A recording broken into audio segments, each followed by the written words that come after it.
Es sind die zwei Tauben, die wir im Wald schießen. Gerne zunächst oben von der Galerie, seit neuestem allerdings von dem Turm, den Jakob hier aufgestellt hat. Hier im Bild sehen wir ihn damals noch ohne Treppe, jetzt kann man bequem hinaufsteigen. Wir blicken nun von oben hinunter und lassen zunächst die Gehtaube fliegen. Sie ist etwas flacher. Um sie besser zu erkennen, nun auch in Zeitlupe. Hinten bei den Käfigen kommt sie zu landen.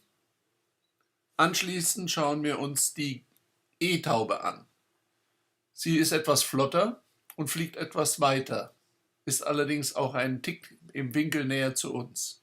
Die gleiche noch einmal in Zeitlupe, wenn man immer so viel Zeit hätte. Das Ganze nun mit Google Earth von oben betrachtet. Die beiden X-Punkte zeigen Start- und Endpunkt der beiden Tauben in etwa gemittelt. Bei S steht der Schütze. Die dünne weiße Linie zeigt in etwa den Flug der Schrote. Google Earth misst uns die Distanz, es ist gut über 50 Meter weit. Das verlangt von uns ordentliches davor schwingen.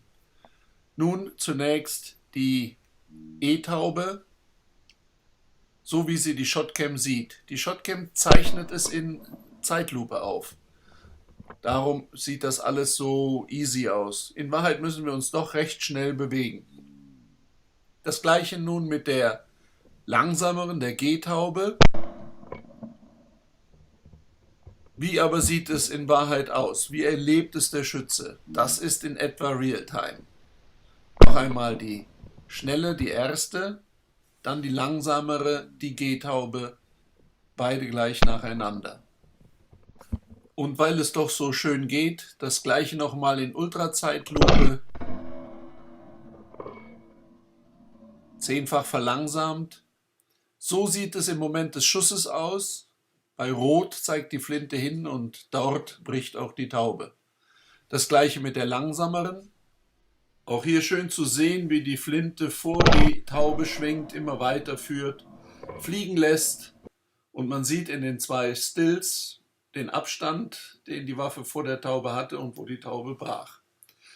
Mit Google Earth ist es nicht allzu schwer auszumessen, wie viel hat man denn vorhalten müssen.